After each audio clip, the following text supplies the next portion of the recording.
Halo, assalamualaikum warahmatullahi wabarakatuh. Di sini Muhammad Yusuf Seno dari Telogro Jakarta Center. Saya akan sedikit share tentang soal kita nomor 140 dari grup Telegram Satu Hari Satu EKG. So, ini adalah pasien kita, seorang pria riwayat nyeri dada usia 31 tahun. Tidak ada faktor risiko, tidak ada hipertensi, diabetes, tidak merokok, tidak gemuk, BMI-nya masih normal. Memang ada riwayat keluarga usia 60 tahun, ya, stroke dan ada penyakit jantung koroner. Pada tanggal 25 Agustus itu masuk ke rumah sakit tipe C, kemudian dengan nyeri dada yang hebat, sebenarnya 9, skala 9 per 10.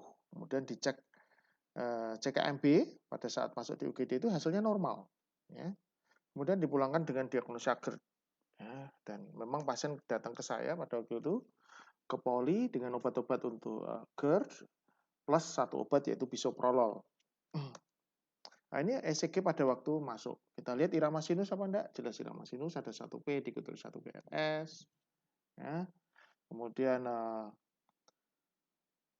rate-nya berapa? Kira-kira sekitar 66 lah ya, atau 66 ya, 66 kali per menit.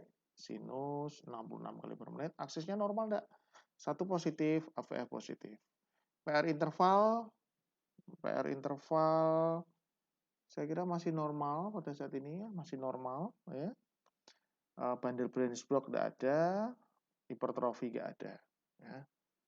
Kemudian kita masuk ke koroner. Nah, ini koroner apa enggak? Ingat bahwa diagnosa banding dari chest pain itu memang banyak. Tetapi harus diingat bahwa hampir diagnosa koroner itu mencapai kurang lebih sekitar 40-an persen dari pasien dengan chest pain, 30-40%. Jadi itu yang harus kita pikirkan dahulu. Teman-teman yang sudah pernah mengikuti kuliah saya tentang chest pain beberapa waktu yang lalu ada di YouTube ya tentang chest pain, teman-teman boleh dengarkan lagi. Di situ ada diagnosa banding dari nyeri dada yang harus kita tahu gitu ya. Salah satu yang harus kita pikirkan adalah ada tidaknya suatu penyakit jantung koroner. Anggap pasien ini serius sampai terbukti tidak. Ya, anggap pasien ini serius sampai terbukti tidak. DD dari penyakit chest pain yang paling berbahaya adalah salah satunya pulmonary emboli, kemudian aortic dissections ya, dan yang ini adalah ACS. Nah, salah satu yang kita perlukan adalah ada ACS apa enggak, yaitu dengan lihat ECG di sini. Kita lihat di sini yang kurang bagus ya, yang kurang bagus itu sebenarnya satu, kita lihat memang di V1 ini ada kurang baik, ya, di sini ada ST depresi, di V1, V2, V3 ada ST depresi ya. Kemudian di lead 2, 3 dan FF ada gelombang T yang betul kurang proporsional dengan gelombang R-nya, di mana ini T-nya malah lebih tinggi daripada R-nya. Di sini lebih tinggi daripada R. Kemudian di AVL juga ada T inversi. Nah, agak aneh nih EKG ini. Tetapi pada waktu datang ke saya ECG-nya sudah berubah. Ini adalah EKG tanggal 25 Agustus. Ya. Mungkin dianggap oleh teman sejawat pada saat itu tidak terlalu spesifik. Karena memang ECG pada V1, V2, V3 kadang-kadang bisa merupakan variasi normal. Tapi pasien ini dengan chest pain. Walaupun faktor risikonya tidak terlalu menonjol ya. Pada waktu datang ke saya itu ECG-nya berubah sama sekali. Di mana ada si AV blok derajat 1 mungkin karena minum bisoprolol ya. Kemudian apa yang berubah? Satu, ST depresi yang pemula-mula ada di sini itu berubah menjadi seakan relatif normal. T-nya ke atas ya, kalau tadi kan T-nya ke bawahan ya. Kemudian di sini yang tadi T-nya agak kurang bagus ini, di sini sekarang menjadi T inversi. Dan di sini ada gelombang Q kecil di sini. Apa yang terjadi pada pasien ini sebenarnya? Ya. Sebelum saya masuk, saya mau mengingatkan sedikit tentang fase perjalanan dari pasien dengan STEMI. Di mana fase awal-awal akan ada TOL T, hiperakut T, ya. Yang cara membedakannya dengan apa namanya, hiperkalemi sudah pernah saya share di salah satunya di YouTube pada kuliah tentang ECG pada gangguan elektrolit ya. Ini ada TOL-T atau hiperakut T, kemudian pada beberapa saat menjadi ST elevasi seperti ini, kemudian dia ST elevasinya turun, akhirnya terjadi gelombang Q dengan T inversi. Pada fase akhir banget ini T-nya akan naik tuh pada fase lanjut ya. Pada fase lanjut. Ini hampir sama ya, kadang-kadang hiperakutenya dia tidak kelihatan. ST elevasi, ada T-nya dari ke atas turun ke bawah jadi negatif. Gelombang T, ada gelombang Q ya. Ini hampir sama ya, intinya mengingatkan lagi. Jadi ada tol T, kemudian T yang ke atas ini turun ke bawah ya. Ini adalah perjalanan dari suatu pasien dengan STEMI. Kemudian ingat juga ada reciprocal changes ya. Jadi intinya ketika ada kelainan di sini, lead 3 terutama sama AVF, satu AVL akan terganggu. Ikut terganggu. Kalau di sini ST elevasi, makanya di sini akan ST depresi. Kita lihat di sini di lead 3 sama AVF ada ST elevasi, maka di lead AVL dan satu ada ST depresi. Terutama yang berkebalikan banget adalah lead 3 dan lead AVL. Ini sangat-sangat bertolak belakang. Nah, kemudian kalau kita mau melokalisasi lokasi dari infak ya, anterior itu ini, anteroseptal itu V1 sampai V3, inferior ini. Nah, lihat pada posterior infak, dia nggak ada lead yang betul-betul hanya merekam lead posterior. V1, V2, V3, V4, V6 tidak ada yang melihat lead posterior. Terus caranya gimana? Ya dia melihat dari mirror image. Mirror image-nya apa? Mirror image-nya adalah karena ini di belakang di sini. Jadi mirror image-nya adalah lihat di V1, V2, kadang-kadang dengan V3. Di sini di belakang namanya V7, V8, dan V9. Ini adalah posterior. Jadi intinya ini kita periksa di sini. Nah, nanti bisa dibaca lagi. Ini biar cepat aja. Jadi ketika kita melihat ST depresi di sini, ya selalu ingat bahwa ini ada di depan ST depresi. Kemungkinan bisa saja ada ST elevasi di V8, V9. Nah, harus selalu diingat ketika ada ST depresi di V1, V2, kita harus berpikir siapa tahu ini posterior infak. Tidak boleh kita semata-mata bilang ini iskemik anteroseptal. Ya, pikirkan STEMI posterior sampai terbukti tidak. Itu sangat penting. Jadi, ketika teman-teman melihat ECG ini, teman-teman harus memikirkan posterior infak. Ingat ini. Di sini ST depresi, di belakang di sini mungkin ST elevasi. Ya. Jadi, nah ini ada contoh kasus. Ini bukan kasus kita ya. Kasus ada di internet. Saya dapat di sini jelas ada ST elevasi di 23 AVF dengan di sini. Nah, ketika kita balik di V2, kita balik di reverse dengan V2-nya kita balik ya. Seakan-akan menjadi bayangan cermin, maka di sini ada ST depresi, di sini akan ada ST elevasi. Tetapi tetap untuk memastikannya cek di lead V7, V8, V9. Lihat ini hampir sama dengan ini tadi. Ketika ini di reverse dibalik, maka akan mirip gambarnya dengan ini. Nah, oke. Ini case berikutnya belum saya ganti ya. Tadi case 1, ini case 2 harusnya. Jadi ini juga sama, ada ST depresi di sini. Nah, apa yang kita dilakukan oleh teman sejawat ini? Dilakukan perekaman lead ventricle kanan. Nah, memang secara teoritis itu gambarnya bisa bagus kayak gini kan? Kayak ini atau gambar inilah gitu. V7, V8, V9 itu ST elevasinya khas banget. Tapi pada beberapa kasus tidak bisa sama persis kayak gitu. Nah, kita lihat di sini ini sebenarnya V1, V2, V3, ini V7, V8, V9. Pada V7, V8, V9 ini tidak terlalu khas. Ini flat. Yang ini ada slightly ST elevation tersedikit. Tapi ternyata pada kasus ini didapatkan angiografin dan didapatkan total oklusi di left circumflex.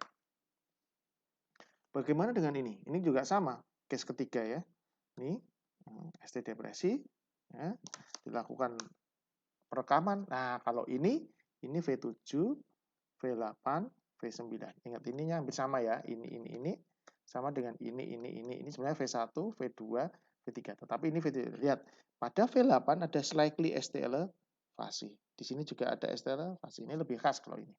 Tapi memang tetap tidak bisa persis kayak di gambar teori ini ya. Nah, ini real ECG memang berbeda dengan teoritis. Oke. gitu ya. So, kita balik ke pasien kita. Apa sebenarnya terjadi pada pasien kita? Lihat, ini ada ST depresi di V2, V3. Kemudian ada T yang tinggi di 2, 3 sama AVF, tol T. Apa kecurigaan kita? Ya betul, teman-teman, saya kira sudah tahu arahnya. Kita curiga ada suatu infark kan di inferior sama posterior. Kita lihat di sini. Di lead 3 ini ada tol T. Memang ST elevasinya tidak terlalu khas, tetapi dia berkebalikan dengan di lead AVL, di mana T inversinya sangat dalam. Nah, lihat kemudian di V1, V2, V3 ketika kita balik ya, bayangan cermin, nah kita dapatkan, mungkin ini awal suatu ST elevasi. Ya. Sayangnya pada saat itu memang teman sejawat di UGD berpikir bahwa pasien ini beliau dengan usia muda, saya kira resikonya dianggap rendah, kemudian diobati sebagai GERD ya. Dan mungkin juga belum ikut grup Telegram kita ya, jadi ya lain lah sama teman-teman yang ikut ini ya. Oke, kemudian kita lihat ECG pada waktu datang ke poli saya. Nah, lihat ini. Ini sudah ada T inversi yang dalam. Ini ada gelombang Q di sini ya.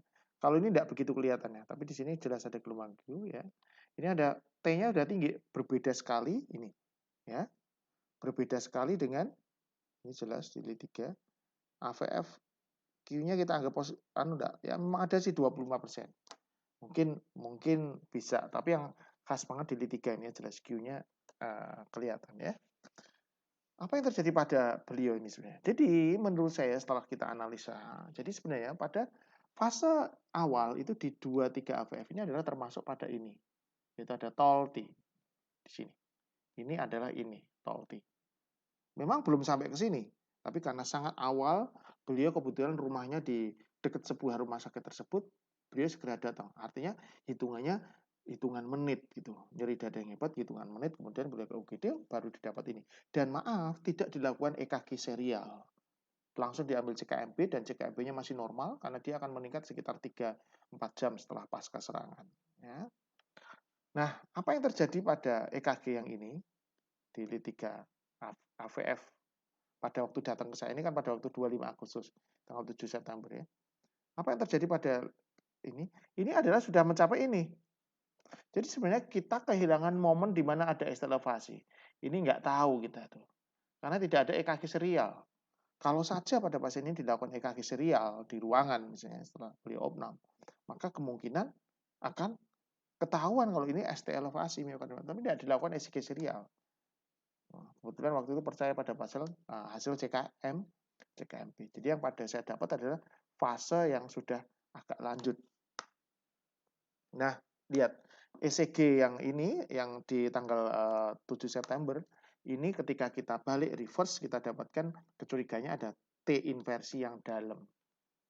Ya. Jadi dari ST elevasi sudah balik menjadi T inversi seperti ini. Nah, ini adalah fase ini sebenarnya, fase ini. Ya. Jadi pada waktu itu tanggal 25 seperti ini, ST elevasi, sekarang sudah menjadi seperti ini. Jadi ini adalah perjalanan dari suatu ST elevasi miokard infark. Jadi sebenarnya bacaannya adalah ketika tanggal 25 Agustus adalah sinus 60 km early stage of STEMI inferior dan posterior. Karena ada tol T. Dan ada ST depresi yang kalau kita lanjutkan lagi, saya yakin itu suatu STEMI. Dan diobati sebagai GERD plus bisoprol. Pada tanggal 7 September datang ke saya sudah recent, karena sudah ST elevasinya sudah turun. Ya. Infer posterior dengan AV block derajat 1. Kemudian saya berikan DAPT, nitrat, statin dosis tinggi, trimetazidin, bisoprolin saya lanjutkan walaupun ada AV block derajat 1. Ya. Tetapi pada waktu di poli, waktu ini pertama kali datang ke poli saya di rumah sakit Wijaya Kusuma ya, itu USG jantungnya itu normokinetik.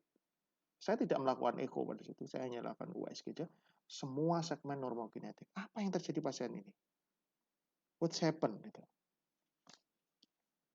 So, apa yang harus kita lakukan? Treadmill, CT scan, angiografi.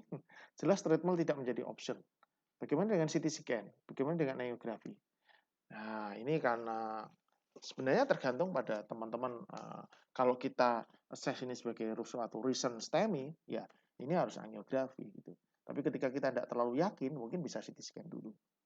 Ya. Dan saya melakukan angiografi. Ini saya lakukan angiografi melalui radial. Ya, kita masuk ke sistem kiri dulu. Nah, kita lihat di sini sistem kiri. Ini di LAD, lihat ini LAD, LAD. Ini ada kolateral ke kanan. Ini adalah RCA yang diberikan kolateral oleh left anterior descending, dan juga ini LCX-nya, lihat. LCX-nya dia juga ngasih ke sini. Jadi artinya left system LAD dan left circumflex memberi kolateral pada right coronary artery. Berarti problemnya di right coronary artery, dan kita dapatkan jelas di sini ada total oklusi, dan di sini ada putih-putih, ini berarti ada trombus. Ada trombus di sini, dari posisi lain kita dapatkan seperti ini. Nah, sangat mengejutkan juga ya, seorang laki-laki usia 31 tahun tanpa risk factor bisa seperti ini. Kemudian kita lakukan wiring, kita balloning, kita pasang stand kita kembangkan dengan hasil yang cukup baik. Ini sudah kita lakukan PCI, dan yang sebelah adalah sebelum dilakukan PCI. Jadi alhamdulillah sekali pasien ini bisa kita lakukan tindakan dengan hasil yang cukup bagus. Tapi yang menarik adalah pasca tindakan tanpa komplikasi ya, tanpa komplikasi sama sekali, pasiennya baik-baik aja. Ketika dilakukan EKG, nah lihat ECG-nya ternyata proses dari infak itu tetap berlanjut terus. Tidak bisa kita hentikan dengan suatu tindakan reperfusi.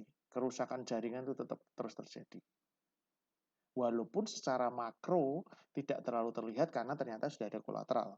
Tetapi secara mikro itu terjadi. Dan ini yang didapatkan adalah, lihat, di sini tetap tinggi. Ya, tetap. Ininya tetap, kemudian terjadi QS. Juga QS. Meskipun hasilnya bagus banget. Bagus sekali. Ini juga bagus sekali. Tetapi ECG-nya tidak bisa jadi baik. Ya, ini adalah proses akut infak yang perjalanannya terus terjadi. Dan kita lakukan lead posterior sekarang kita lakukan lead posterior. Nah, lead posteriornya ada T inversi nih. Ini V7, V8, V9. Tapi tetap lead posterior tidak bisa sebagus seperti kalau misalnya kita anggap V1, V2 ini kita balik. Ya, di sana ada inversi. Ya, cocok dengan ini. Ini ke atas, tinggi banget. Ininya T inversi. So, moral ceritanya apa sih? Moral cerita dari penanganan kasusnya. Satu, belajar EKG itu perlu. Ya, selamat teman-teman udah masuk ke grup kita. Semoga grup kita ini bermanfaat buat teman-teman. Kedua, kita tidak boleh meremehkan keluhan pasien. Meskipun faktor risikonya kelihatannya rendah, hanya laki-laki aja sama faktor keluarga. Tapi kita nggak boleh meremehkan, ini nggak apa-apa, ini nggak apa-apa, nggak apa-apa. Teman-teman harus betul-betul detail, itu sangat detail. Coba bayangkan kalau misalnya pasien itu tiba-tiba ada sesuatu di ruangan, aritmia dan lain-lain. Nah, itu bisa menjurus ke arah tuntutan malpraktek yang kurang baik. Selalu pikirkan kondisi pasien itu dengan serius, gitu. Jangan anggap enteng karena pasien ini masih muda, lah enggak apa-apa lah. Dah, kamu nggak apa-apa. Serius. Lakukan yang terbaik. Lakukan yang terbaik yang teman-teman bisa, ya. Dan yang paling penting adalah ini. Treat your patients like your family, and then you will be a loving doctor. Ya. Artinya apa? Setiap keputusan, aku mau melakukan ini, kalau ini keluargaku tak lakukan apa enggak. Kalau ini aku akan memilih ini. Ketika nanti teman-teman semua ini akan jadi spesialis apapun, spesialis bedah, spesialis yang keren-keren ya, ingat selalu treat your patients like your family. Jadi jangan terganggu, terbias oleh misalnya farmasi, oleh keuntungan pribadi dan lain-lain, tidak boleh. Ya, itu pesan saya. Terima kasih. Wassalamualaikum warahmatullahi wabarakatuh. Semoga bermanfaat. Semoga semuanya sehat. Amin amin ya rabbal alamin.